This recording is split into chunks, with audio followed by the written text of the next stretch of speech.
राष्ट्रनिर्माते doctor Babasaheb Ambedkar, Mahatma Jyotiba Phule, संत कबीर, छत्रपती शिवराय, माता भीमाई, माता रमाई, माता सावित्रीबाई फुले यांच्या क्रांतिकारी विचारसरणीला प्रथम मी त्रिवार अभिवादन करतो.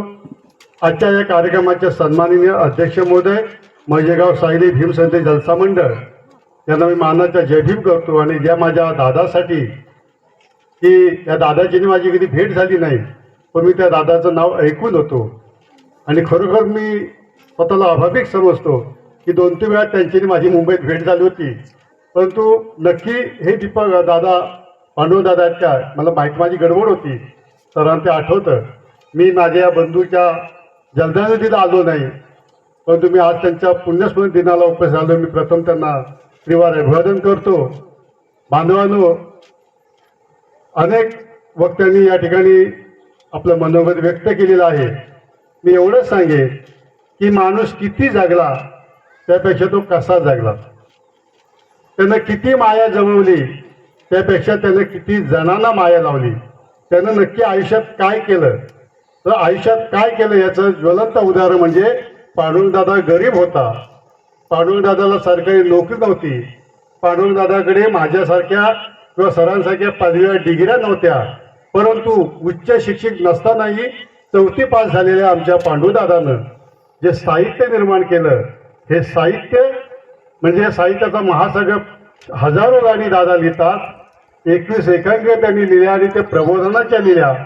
आणि अशा प्रकारे खऱ्या अर्थाने बाबासाहेबांचे विचार या तळागाळामध्ये पोचवण्याचं काम आमच्या पांडुरंगदादांनी केलं. आणि असा एक माझा आयुष्यातला मी असं आनंदाचा आणि दुःखाचा क्षण म्हणेल की ज्याचं मी पुस्तक प्रकाशित केलं तो माझा बंधू आज या ठिकाणी उपस्थित नाही आहे आणि त्यांच्या अपरोक्ष मला पुस्तक प्रकाशित करावं लागतं. हा एक माझ्या आयुष्यातला एक दुःखद क्षण असला. परंतु मी या जलसा मंडळाला भावकीला साहेब असा मी आदर करतो की मेल्या पाठी सारच घातली, परंतु आपल्या बांधवाला अजरामर करण्याचं काम तुम्ही या पुस्तक रूपात केलं. कारण जोपर्यंत चंद्र सूर्य आहे तोपर्यंत दादाचे पुस्तक अजरामर राहणार आहे. मी आता मुख्य मुद्द्याला ओळखतो की या ठिकाणी दादांच्या विषयी 2 ओळी मी दिलेल्या आहेत. सायले गावच्या सुपुत्राने जपले भीमबुद्ध विचार, सायले गावच्या या सुपुत्राने जपले भीमबुद्ध विचार, म्हणून आज पांडुरंग कदम ठरलेत अजरामर. जय श्री शांतारामच्या पोटी, जय श्री शांतारामच्या पोटी जन्मला हा हिरा, जय श्री शांतारामच्या पोटी जन्मला हा हिरा, गावोगावी सदैव दिला त्याने प्रबोधनाचा नारा. मृत्यूनंतर ही जिवंत आहे, मृत्यूनंतर ही जिवंत आहे, लिहूनी महामानवाची गौरव गाथा. मृत्यूनंतर ही जिवंत आहे, लिहूनी महामानवाची गौरव गाथा. विनम्र भावे पांडुरंगदादा तुमच्या चरणी नमवितो माता, विनम्रपणे पांडुरंगदादा तुमच्या चरणी नमवितो माता. बांधवांनो, हे पुस्तकाची प्रस्तावना लिहिण्यासाठी माझे बंधू दीपक दादा यांनी माझ्याशी संपर्क केला आणि मी म्हटलं की तुम्ही एक चांगला उपक्रम राबवताय, मला दादांची गाणी पाठवा. त्यांनी PDF मध्ये मला गाणी पाठवली आणि ती गाणी वाचल्यानंतर मी इतका स्तब्ध आलो सर की अशा प्रकारचं लेखन, अशा प्रकारची यमक शब्दरचना मला नाही जमलेली. मला भारताच्या राष्ट्रपती असतील अनेकांनी मला सन्मान केला आहे, माझ्या गाण्याला अनेक पुरस्कार मिळालेत, पण ते दादांसारखे यमक, त्यातली चाल, त्यातली लय ठेका मला जमलं नाही. हे मी नम्रपणे या ठिकाणी कबूल करतो. आणि अशा महान व्यक्तीच्या पुस्तकाचं प्रकाशन माझ्या हस्ते करण्याची मला संधी येईल, हा माझ्या आयुष्यातला सगळ्यात मोठा पुरस्कार आहे. लोक बोलतात म्हणून बोलत नाही, तर दादा मी वास्तविक सांगितलं अनेक बरेच दिवस झाले दादा मला सारखे फोन करायचे, परंतु मी हे गाणं ओळखू की ते गाणं ओळखू. कारण प्रस्तावना लिहिताना या कवीचा संपूर्ण आशय त्या पुस्तकामध्ये आला पाहिजे. प्रस्तावना एक 4 पानाची असते, यामध्ये 121 गाणी आहेत. या गाण्याच्या सुरुवातीला त्यांच्या शिष्यांनी अतिशय चांगल्या प्रकारची मानवंदन आपल्या गुरुला. मी तुम्हाला खरंच सलाम करतो की शिष्य कसे असावेत आणि आपल्या गुरुप्रती कृतज्ञता व्यक्त करण्याचे तुम्ही एका काव्याच्या मध्ये सलाम करतो की दादाने तुमचे काय चांगलं पेरलं. म्हणजे दादांच्या बाबांनी, म्हणजे आमच्या पांडुरंग बाबांनी जे पेरलं, शुद्ध बीजापोटी फळे रसाळ गोमटी असं म्हणतात. तर वडिलांनी जे कर्तृत्व केलं, वडिलांच्या पावला पाऊल ठेवून एक पाऊल पुढे जाण्याचा प्रयत्न हे आमच्या दादाने केला. दादा भांडूपसारख्या, मला वाटतं गावदेव डोंगर असं असायचं ना, तो डोंगराचे त्याच्यावर राहत होते ना, बुद्धनगर, बरोबर. तर तिथे मी मुंबईत, माझाही जन्म धारावीच्या झोपडपट्टीतच आहे.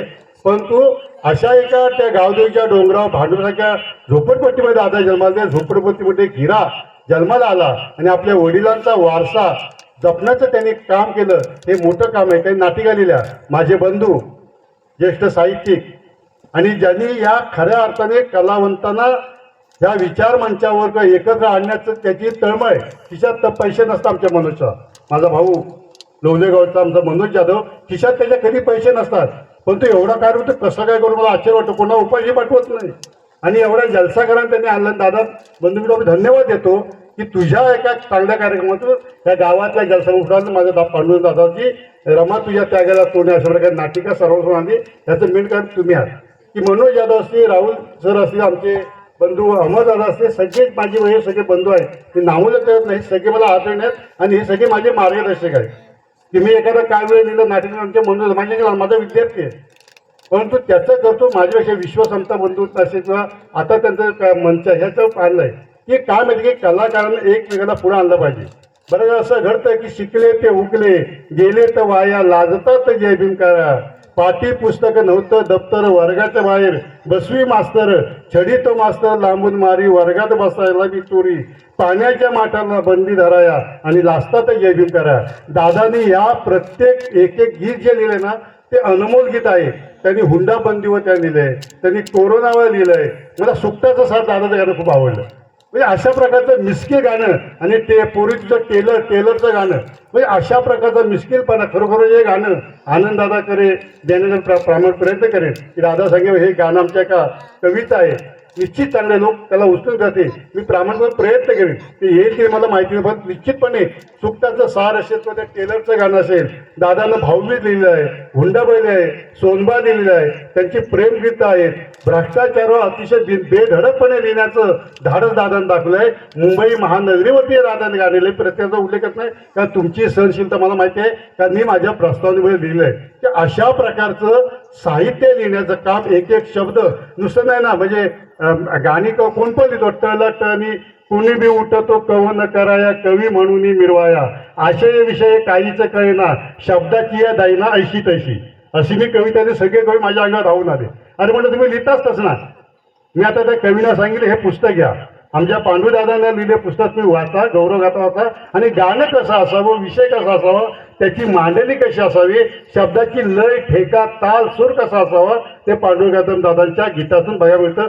कारण ते आपण स्तुती करतो पण ती स्तुती योग्य करतो मी, आणि मनोजला माहिती की मी कुणाची खोटी स्तुती कधीच करत नाही, कधीच करत नाही. जे वास्तव ते बोललं पाहिजे. आणि म्हणून मला बोललं की मी निश्चितपणे सांगतो की अशा प्रकारचा स्वर आणि नाटिका की नेहमी सांगतो की पांडुरंगदादांची गाणी, त्या जो आमचे शिकलेले लोक आहेत, किती शिकलेल्या लोकांनी समाजाचं भलं केलं साहेब, की बाबासाहेबांचं वाक्य आहे की मुझे पढे लिखे लोगों ने मुझे धोका, 5 मिनिटं थांबणार मी, की मुझे पढे लिखे लोगों ने धोका दिया. आणि जे शिकले, माझ्यासारखे लोक शिकले, कोणी शिक्षक झाले, कोणी डॉक्टर झाले, कोणी वकील झाले, कोणी प्राध्यापक झाले, इंजिनियर झाले, व्यवसाय झाले, पण समाजासाठी कुठे काय केलंय, कुठेच नाही केलं. आणि म्हणून मिळतं, अरे तुला भीमान माणसात आणला, तुला भीमान माणसात आणला, किती रे फोटो आणि मूर्ती, घरी भजन पूजन रोज आरती, नाही बुद्धाला अजून जाणला, तुला भीमाने माणसात आणला. अशा प्रकारचं मी लिहितो. दादा पण त्याच प्रकारचं लिहितात. म्हणजे अशा प्रकारचे प्रबोध करतात. दादानी जेव्हा या समाजासाठी स्वतःला वाहून घेतलं तेव्हा मला खऱ्या अर्थानं आदर वाटतो आमच्या वहिनीचा. त्या आमच्या प्राजक्ता वहिनीनं या पतीला अडवलं नाही. म्हणजे खऱ्या अर्थानं माता रमाईचा आदर्श या आमच्या वहिनीच्या वागण्या बोलण्यामध्ये होता. ती बोलली काय करता, काय तुम्हाला मिळतंय, कारण कलाकारांना काय मिळतं मला माहिती आहे की मी संपूर्ण चांद्यापासून बांधलं होतं. परवा दिवशी सोलापुरात होतो, पंढरपूरला माझा कार्यक्रम झाला, काल आलो, अजून इकडे आलो, आता माझी सलग कार्यक्रम सुरू आहे. कलाकाराला लोक काही देत नाही हो, लोक बाहेरच्या कलाकारांना बोलवतात. म्हणजे मी कव्वाली गातो दादा, मी जलसेकार आहे मूळचा, मी साहित्य जातो, मी जलसा करतो, मी कव्वालीला लोक पाहिजे, गुरुजी किती पाहिजे, मी सांगतो द्या ना 20,000 रुपये. बापरे 20,000, काय गुरुजी बोलताय काय हो तुम्ही, बाई तुमच्या नोकरीला आहेत, तुमचा मुलगा एवढी डॉक्टर आहे, तुम्हाला मला पैसे नाही बाबा, ते वाजवण्याला लागतात ना. मग नको नको गुरुजी 10,000 देऊ, मी सांगतो मग मला कार्यक्रम नको, असं ते सांगतात. चालेल गुरुजी आमची परिस्थिती नाही. आणि तेच मंडळ 1.5 लाख रुपये देऊन बाई आणि बाप्याचा जुगलबंदी सामना ठेवतात. म्हणजे अशा प्रकारची अभिरुची, म्हणजे त्या स्टेजवरती तो आमचा गायक त्या गायकीला काय बोलतो आणि मग ते काय काय चालतं तुम्हाला माहिती आहे. अशा प्रकारची अश्लीलता पसरवण्याचं काम दादाने केलेलं नाही. दादाने जी गाणी लिहिली, जी बुद्धाच्या विचाराची, बाबासाहेबांच्या चळवळीची आणि या समाजाला दिशा देण्याची, प्रबोधनाची गाणी आमच्या पांडुरंगदादांनी लिहिलं. त्यांचं नाव पांडुरंग होतं. आता पांडुरंग कोण होतं आपलं माहिती आहे, मी यायचं माहिती आहे ना. पांडुरंगाबद्दल पांडुरंग. अशा प्रकारचं एक चांगल्या प्रकारची दिशा देणारा 4थी शिकलेला माणूस म्हणजे आमच्यासमोर बाबासाहेबांची चळवळ खऱ्या अर्थाने या कलावंतांनी. मी आज गेली 3 वर्षे साहेब, मी नागपुरातल्या बहुजन सौरभमध्ये दर रविवारी मी एक लेख लिहितो. प्रत्येक कलावंत लिहायचं. मला संतोष गमरे धामापूरकर म्हणाले की आमचे एक त्या तालुक्यातले एक कवी वारलेले आहेत, दीपक दादांचं नाव सांगितलं. म्हटलं मग त्याचा बायोडाटा द्या. दादांनी संपर्क केला पण तो योग आला नाही. पण मी तुम्हाला सांगतो येत्या 15 दिवसामध्ये दादाचा लेख नागपूरच्या बहुजन सौरभमध्ये प्रकाशित होईल. त्याची मी हमी देतो. संपूर्ण महाराष्ट्राला पांडुरंग कदम काय आहे हे निश्चितपणे कळेल. कारण ती माझी जबाबदारी आहे. कारण आपण प्रत्येकाने एकमेकाला पुढे आलं पाहिजे ना. आपण एकमेकाला दाबण्याचा प्रयत्न करतो. आपल्याला वाटतं म्हणजे त्याच्या गाण्याला मी काट दिली की मोठा केली, त्याच्या गाण्याला तोड दिली की मोठा. तसं नसतं दादा. तुम्ही एकमेकाला किती पुढे आणताय हे महत्वाचं. तुमच्या काव्याच्या गीतातून तुम्ही काय सांगताय. ते आमचे मनोज नाटिका लिहितात, प्रबोधन करतात, पण प्रत्येक कार्यक्रमात ते मला बोलवतात. का त्याने आठवून की मनोजची माझी ओळख कशी आली की ते रत्ना टाइम्सला माझ्या कविता यायच्या. दर रविवारी माझ्या कविता यायच्या बडबड इथं शेवटच्या पानावर. दर रविवारी 1995 ते 2004 मध्ये. आणि मनोज कॉलेज शिकवते आणि त्यांनी मला पत्र पाठवलं की मी विद्यार्थी आहे, मी शिकतोय, माझं अशातून मैत्रिणी आणि त्यात कुटुंबापेक्षाही महत्वाचे आहे. मी दादाच्या नात्या गोत्यातलं नाही पण एक माझी सामाजिक बांधिलकी आहे. पांडुरंग दादांच्या पुण्यस्मरण दिना मी आलो. का आलो तर तो माझा समाज बांधव आहे. त्यांनी या समाजामध्ये काय काही योगदान दिलंय. शिकले लोक कधी वर्गणी मागायला देत नाही हो. आमचा शिकलेला माणूस जयंतीला जा तुम्हाला 1000 रुपये वर्गणी देत नाही. पण त्याच्याकडे गावातले लोक नवरात्र उत्सवाला आले की हा लगेच 2000 काढून देतो. म्हणजे बाबासाहेबांच्या पुण्यशिला शिक्षण रक्षण म्हणून आम्ही कधी सांगतो म्हणजे लोकांना जाणवले पाहिजे की कवीनं काव्य लिहिताना पांडुरंग दादाचं एकही गीत असं नाहीये की बाबा हे गीत तुका. म्हणून मला वेळ लागला होता. मी लिहायच्या दोनच्या प्रश्नांना मी लिहिल्या त्या पुस्तकाच्या. नाही पण हा विषय चांगला, अरे बापरे हा विषय राहतो. आणि मग सगळा विचार करून मी त्यातला सार काढून लिहिला आहे. अतिशय चांगलं मी लिहिलं म्हणून नाही पण अतिशय चांगल्या प्रकारची साहेब मी उत्कृष्ट प्रश्न लिहिलेलं. आज मी बऱ्याच जणांच्या पुस्तकाला प्रश्न लिहिली पण ह्या पुस्तकाची प्रश्न लिहिताना मला खूप अभ्यास करावा लागला. ज्या अर्थी मला अभ्यास करायला लागला त्या गाणे तेवढ्याच तोडत आहे. नाही तर काय कुणावर शुभेच्छा दिल्या की चांगली गाणी असं वरवर चांगलं नाही की प्रत्येक गाण्याचा ह्या ओळीचा अर्थ काय होतो, ह्या गाण्याचा अर्थ काय होतो हे वाचलं मी. आणि खरोखर मी कमनशिबी आहे की अशा माणसाचा सहवास आणि अशा माणसाचा जर मला सहवास लागला असता ना तर माझी लेखी उंच झाली असती. हे निश्चितपणे मी सांगतो. पण माझं दुर्दैव आहे की पांडुरंगदादांचा सहवास मला लाभला नाही. त्यांच्या मृत्यूनंतर त्याची गाडी वाचल्याने मला एक माझं भाग्य म्हणत नाही पण तुम्हाला ते योग आला. पण तो निश्चितपणे जिवंत असं त्यांची माझी गाठभेट झाली असती ना तर निश्चितपणे बघा लोक काय पण देतात. त्यांच्या गाण्याला अर्थ नसतो पण त्यांना बॅकिंग असते. काहींची गाणी संगीताच्यामुळे मोठी होतात, संगीत चांगलं असतं म्हणून. काहींची गाणी चांगल्या गायकांना गायली म्हणून ते मोठे होतात. पण काहींची गाणी चांगली असून सुद्धा ती अप्रकारे राहतात कारण त्यांना कोणी वाली नसतो. मी अनेक कलावंतांची गाणी कॅसेटबद्ध केलेली आहेत. मी स्वतः मी मागे अनेक या कोकणातल्या अनेक कलावंतांना मी नावं सांगितलं वगैरे त्यांचा अपमान व्हायचा म्हणजे आमची गुरुजी इथे होते. पण अनेक कोकणाचे कॅसेट शिकले लोक आले त्यांच्या मी स्वतःच्या खर्चाने त्यांना मुंबईला नेऊन त्यांची गाणी आणली. खरोखर दादाची माझी भेट आहे. हे जे गाणं तर मी गायले गर्भामधल्या केवढा अर्थ त्या गाण्याला. या गाण्यावर एखादा अभ्यासक असेल गर्भामधल्या पिंडातला जन्म दिल्यानंतर तू होशील का आंबेडकर ह्या गाण्यामध्ये केवढं तत्वज्ञान दादानं सांगितलेलं आहे.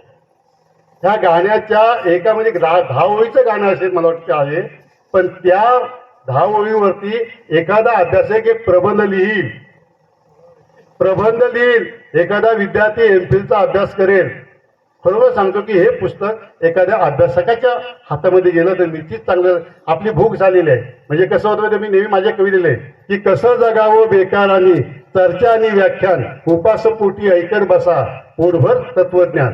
खऱ्या अर्थाने मी भीम संदेश जलसा मंडळाला मी अभिवादन अशासाठी करतो की पुण्यस्मरण कसं काय लोक काय करतात माहिती काय की माणूस मेल्यानंतर म्हणजे आमच्या सामाजिक एक रिवाज आहे की आमच्या मुलाच्या लग्नामध्ये आम्ही काय देतो दादा डाळ भात पापड आणि लोणचं बरोबर ना लग्नामध्ये हल्ला लग्न करत ते बोलत नाही पण सर्वसामान्य जो लग्न करतो ते असंच करतो पण तोच माणूस त्याचा बाप मेल्यानंतर काय करतो त्याच्या कार्यामध्ये पुऱ्या लाडू लोणचं चार चार भाज्या आणि वरून तुपाची धार हे सगळं तो सोडतो कारण ती एक अंधश्रद्धा असते की मेलेल्या माणसाच्या आत्म्याला ते मिळावं आणि म्हणून तसं करतो ऐपत नसताना करतो पण या माझ्या दादाच्या कुटुंबाने या भावकीनं आणि या जलसा मंडळाने दादाचं पुस्तक प्रकाशित करून तुम्ही त्यांना खऱ्या अर्थानं श्रद्धांजली वाहिली हे तुमचे जे गुण आहेत ना हे तुमचं मोठेपणा मी तुम्हाला 10 वेळा नाही तुम्हाला 100 वेळा मी नतमस्तक होतो की अशा प्रकारचे कार्य व्हायला पाहिजे की अशा प्रकारचे पुस्तक लोक समाधी बांधतात काय त्याचा उपयोग आहे समाजाचा काय उपयोग काही नाही पण तो अशा प्रकारे पुस्तकात बाबासाहेबांनी जो पुस्तक वाचेल की बाबासाहेबांनी पुस्तकाची संगत धरली बाबासाहेबांनी पुस्तकासाठी घर बांधलं दादाची मुलं किती शिकली मला माहिती नाही मी कुठून माहिती नसतं येईल पण अशा प्रकारचं कुटुंबाकडे थोडंसं दुर्लक्ष करून समाज दादाने धड नोकरी केली नसं मला कळलं की छंदी माणसं आहे कलावंता खरं सांगतो अहो या कलावंताला पोरगे देत नाही मी माझी गंमत सांगतो मी स्वतः MA BEd आहे 93ला मी लागलो मी 10वी पास म्हणून लागलो पण माझं शिक्षण तेव्हा मी MA होतो मी जलसा करायचो मी आनंद शिंदे प्रल्हाद शिंदे विठ्ठल मोह महिना कोकाटे सुषमा देवी जे सगळे कलाकार यांच्या पाठीमागे बसून कोरस केलेला आहे माझी गाणी कॅसेट लोकांनी गालेली आहे आणि जेव्हा माझं लग्न करायचं वेळेला मला शिक्षिका मिळाली ना पत्नी कोणी सांगा त्यावेळेला 93ला मी ग्रॅज्युएट होतो डबल ग्रॅज्युएट होतो आणि मग लग्न बाई पण शिक्षक होत्या पण एक नातेवाईक त्यांच्या आलं म्हणून पोरगे देऊ नको का तो पोरगा कव्वाली गातो जलसा होतो नक्की बेवडा असणार हा माझा अनुभव आहे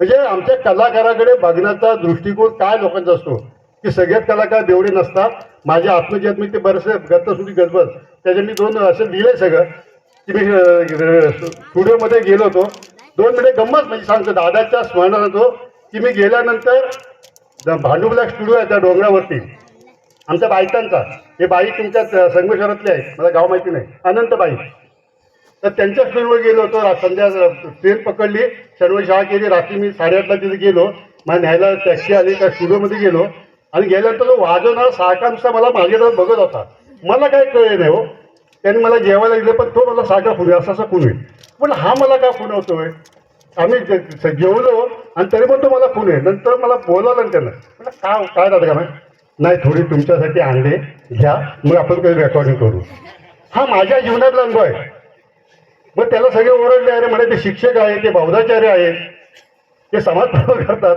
आणि तो अक्षरशः माझ्या पायाचं दादा मी बुद्धाच्या मूर्ती मी खोटं नाही सांगणार पुन्हा ते हे माझ्या जीवनातला सत्य अनुभव आहे आणि तो माझ्या पायाची लोळ घेतात शिवाय मग तू बोल नाही म्हणजे मी एवढ्या कॅशेर वाजवला तो वाजवणार होता माझ्या गाण्यात आणि तबला वाजा आदर्श गावकरांमध्ये आणि मग त्या म्हणाला की मी एवढ्या कॅशेर वाजवल्या पण जे कवी मला भेटले त्यातले 2-3 कवी त्यातला तुम्ही एक आहेत साहेब मला माफ करा मी नाही म्हटलं तसं नाही म्हणून मी तुमच्याकडे थोडी ठेवली होती जरा घ्या असे पण आमच्या कलाच्या बाबतीत अनुभव आहे पण निश्चितपणे सांगतो की दादांचं हे गाणं प्रत्येकाने पुस्तक विकत घ्या हे पुस्तक आणि साहेब मी तुमचं अभिनंदन करतो की तुम्ही जी घोषणा केली की खरोखरच्या प्रत्येक शाखेमध्ये आपलं पुस्तक जायला पाहिजे आपला समाज काय करतो की आपल्याला कमी लागतं मी माझं पुस्तक लिहिलंय दत्तस्मृतीची गजबज या पुस्तकामध्ये मी आपल्या समाजाची संस्कृती रीतिरिवाज माझं बालपण मी काय मुंबईला अनुभवलं धारावीच्या झोपडपट्टी माझा पण जन्म आलाय मी काय श्रीमंताला पोटी जन्म आलं माझी आई 4 वर्षी धुनी भांडी करायची माझे वडील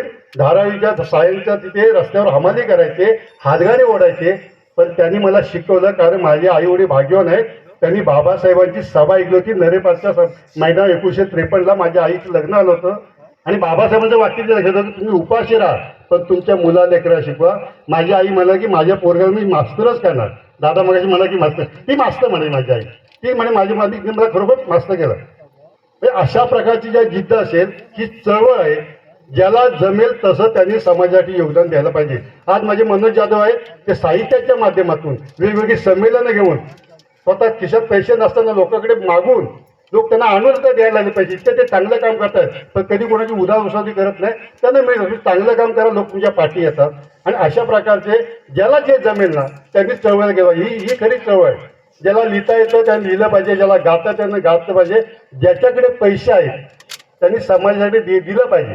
मला जर 100 रुपये मिळत असेल, माझी अडाणी आई, एकच शेवटचं उदाहरण होतं की माझी आई अशिक्षित होती साहेब.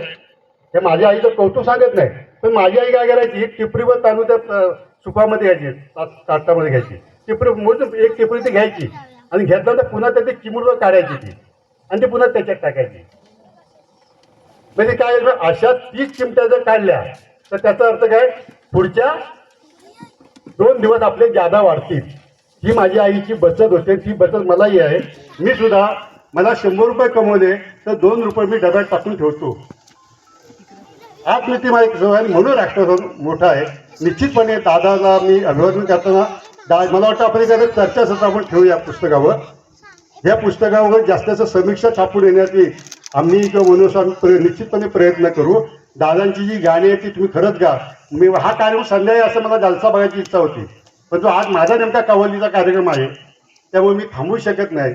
निश्चितपणे तुमचा जलसा असेल ना, मला बोलवा दादा. मी सांगतो, मला दादांची गाणी ऐकायची माझी इच्छा आहे. हा सायलेकरांचा जलसा तो बघायचा आहे. जिथं कुठे कधी असेल मला त्या आधी सांगा, मी निश्चितपणे बघायला येईल. तुम्ही एक मोठं महान काम केले की खऱ्या अर्थात तुमच्या गुरुला तुम्ही श्रद्धांजली वाहिलीत. की बाबासाहेब म्हणाले की माझे हे 10 भाषणांनी माझ्या कलावंताची, कारण ही चळवळ खऱ्या अर्थानं, म्हणून आता माझं पुस्तक येते की यांनी चळवळ वाढवली. माझ्या पुस्तकाचं नाव आहे आणि ते पुस्तक कोणाला लिहितोय तर त्या कलावंतांच्या मी लिहितोय. आणि आज जाहीर करतो की त्या पुस्तकामध्ये पांडुरंग कदमांचा लेख असेल. हे तुम्हाला सांगतो, माझ्या पुस्तकामध्ये पांडुरंगदादा कदमांच्या जीवनावरचा लेख समाविष्ट असेल. त्या पुस्तकाचं नाव असेल यांनी चळवळ वाढवली. खरं आता मी जास्त काही न बोलता, वेळ झाले, कारण माझी एक पद्धत आहे, मी अख्ख्या महाराष्ट्रात फिरतो. काल माझा सोलापूरच्या कुलगुरूंच्या सोलापूर विद्यापीठाच्या कुलगुरूंच्या असते माझा सत्कारला. भारताच्या राष्ट्रपती सगळे मला सत्कार दिले, कारण जे चांगलं असतं ना त्याला थोडा उशीर लागतो. आज अजून पांडुरंग करून लोकांना कळले नाहीत. अजून 10 वर्षांनी, अजून 20 वर्षांनी जसा कालावधी वाढत जाईल, संत आपण बघतो, संत असतील, महात्मा असतील, यांची किंमत कधी कळली, ते गेल्यानंतर त्यांची किंमत कळली. तसं पांडुरंगदादांची जी लेखणी आहे, हे 25 वर्षांना कोणत्या वाडीतला त्यांचा नातू जेव्हा ते पुस्तक हातामध्ये घेईल तेव्हा त्याला कळेल की हे कोणत्या लिहिणं माझा आजोबा होता, माझा काका होता, त्यांनी चांगलं लिहिलंय. मी खरं सांगतो की मी धन्यवाद पुस्तक छापलं. काय लोक काय पुण्यस्मरण दिनानिधी करतात, ते आम्ही बौद्धाचार्य असे माझ्याकडे अनेक गमती जमते आहेत. विधी करताना मी काय अनुभव साहेब घेतले आहेत ना, विधी करताना की मेल्या माणसाच्या स्मरणात लोक काय करतात, काय मांडतात, ह्याचा मी साक्षी आहे. फक्त मी माझ्या पुस्तकात कमी दिलं, नाही तर तुम्ही सगळे मोर्चा काढला की सावरकुंजी समाजाचे सगळं बाहेर काढून दाखवलं पुस्तकातून.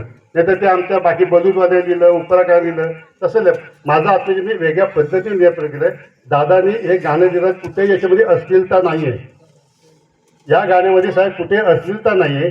या गाण्यामध्ये कुठे अतिशयोक्ती नाही आहे. उगाच काव्यकल्पना केली नाही. जे आहे ते वास्तव सत्य बाबासाहेब, बुद्ध, यशोधरा, रमाई, भीमाई मांडण्याचा. आणि त्यांनी तुळसाबाईच्या गाणे त्यामध्ये की बाबासाहेबांचे वडील त्या जातात की भीमाला वहीसाठी ते वाचले म्हणून बोलतात. बघा माझ्या आता कागद नाही, ते सगळं माझे पाठ झाले ते सगळे. निश्चितपणे अशा प्रकारचे प्रसंग डोळ्यासमोर उभं करणार. निश्चितपणे त्या सैनिकाची व्यथा की आई मी सीमेवरती आहे, म्हणजे अशा प्रकारची कवी कल्पना कारगिलच्या झालीनं खूप काही दादांच्या पुस्तकात वेळ झालेला आहे. खरं म्हटलं तर या पुस्तकावर मी कमीत कमी 2 तास एकटा बोलू शकतो, प्रत्येक कवितेवर बोलू शकतो, इतके ही लेखणी महान आहे. मी स्वतःला भाग्यवान समजतो की माझ्या या दादा जिवंत असताना मी त्यांच्या समक्ष मी जर बोललो असतो तर त्यांना आनंद झाला असता. त्यांची माझी भेट झाली होती. मला तुम्हीच म्हणालात की तुमच्या असते त्यांचा सत्कार, माझ्या असते त्यांना प्रमाणपत्र मुंबईला भीमराव आनंदराव आंबेडकरांच्या उपस्थितीत. परंतु मला खरंच त्याचं स्मरण होत नाही. मला गावी याची 12ची ट्रेन होती तुतारी, त्या गडबडीत मी दादाला ओळखला नसेल तर ते मला ते शल्य माझ्या मनाला राहील की एवढा महान कवी माझ्याजवळ होता आणि मी त्याच्याशी बोललो नाही. मी एवढा महान कवी होता पण मी त्याला कधी भेटलो नाही, हे शल्य माझ्या मनाला राहील. मी निश्चितपणे सांगतो की दादा पांडुरंग शांताराम कदम आमचा पांडुदा निश्चितपणे अजरामर आहे. मी या दादाला माझा चिपळूण तालुका बौद्ध हित समिती, भारतरत्न डॉक्टर आंबेडकर वाचनालय, लोकमान्य टिळक वाचनालय, मी कला साहित्य कोकण महाराष्ट्र सगळ्या ज्या ठिकाणी मी वावरतो त्या सर्वांच्या वतीने मी या दादाला भावपूर्ण श्रद्धांजली आदरांजली अर्पण करतो. आणि वहिनीला एवढं सांगू इच्छितो की खरोखर वहिनी